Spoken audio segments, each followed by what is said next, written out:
ప్రజలు నిర్ణయించుకున్నారు. కానీ అక్కడక్కడ కొంతమంది ఒక సెక్షన్ మీడియా కాంగ్రెస్ పార్టీ రావాలనుకుంటున్నది, ఒక సెక్షన్ మీడియా బీఆర్ఎస్ పార్టీ రావాలనుకుంటున్నది, ప్రజలు మాత్రం బీజేపీ రావాలనుకుంటున్నారు. ఇది వాస్తవం. ఇది ఎందుకంటే గత ఎన్నికల ఫలితాలు చూసినాం, ఉప ఎన్నికల ఫలితాలు చూసినాం, టీచర్స్ ఎమ్మెల్సీ ఫలితాలు చూసినాం. ఎక్కడ చూసినా భారతీయ జనతా పార్టీ పువ్వు పువ్వు పువ్వు పువ్వు అని చెప్పి నగరాల నుంచి గ్రామీణ ప్రాంతం వరకు కూడా పువ్వు గుర్తు మీద మోడీ గారి నాయకత్వం మీద ప్రజలకు విశ్వాసం నమ్మకం ఏర్పడ్డ విషయం ఎన్నికల ఫలితాలు చూసినాక తెలుస్తా ఉన్నది. ఈ సందర్భంలో ఎన్నికల వాతావరణం ప్రారంభమైన తర్వాత ఏ పార్టీ అభ్యర్థి అయినా ఏ పార్టీ అయినప్పుడు కూడా వాళ్ళ యొక్క ఆలోచనలు చెప్పాల్సిన బాధ్యత వాళ్ళ మీద ఉన్నది.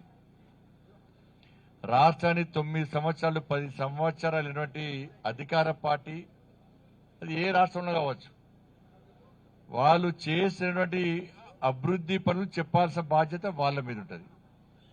మేము ఏం చేసాం ప్రజల కోసం, దాని గురించి అది టీవీ డిబేట్లో కావచ్చు, అది పబ్లిక్ మీటింగ్స్ లో కావచ్చు, అది కార్యకర్తల సమావేశం కావచ్చు, ఎక్కడైనా కావచ్చు, వాళ్ళు ఏం చేసిండ్రు, ఏం సాధించారు, ప్రజలకు ఇచ్చిన హామీలను ఏ విధంగా నెరవేర్చారు అని చెప్పి ఆ విషయాలను స్పష్టం చేయాల్సిన బాధ్యత అధికారాన్ని ఇన్ని సంవత్సరాలు చెలాయిసినటువంటి నాయకులు, ఆయా ప్రాంతాలను వెళ్ళినటువంటి నాయకులు చెప్పాల్సిన బాధ్యత వాళ్ళ మీద ఉంటుంది.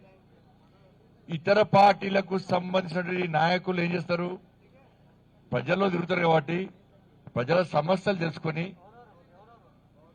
ప్రజలు ఎదుర్కొంటున్న ఇబ్బందులు తెలుసుకొని ప్రజల తరపున ప్రశ్నించాల్సిన బాధ్యత విపక్ష నాయకుల మీద ఉంటుంది. ఇది రాజకీయంగా జరుగుతున్న వాస్తవ విషయాలను కూడా ఏ డిబేట్ పెట్టినా ఏది పెట్టినా కూడా ఇది జరగాలి.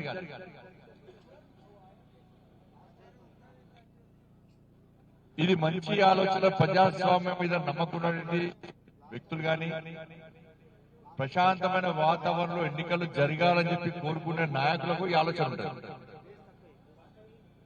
కానీ దురదృష్టవశాత్తు నిన్న కుత్బులాపూర్లో ఒక ఛానల్ డిబేట్ లో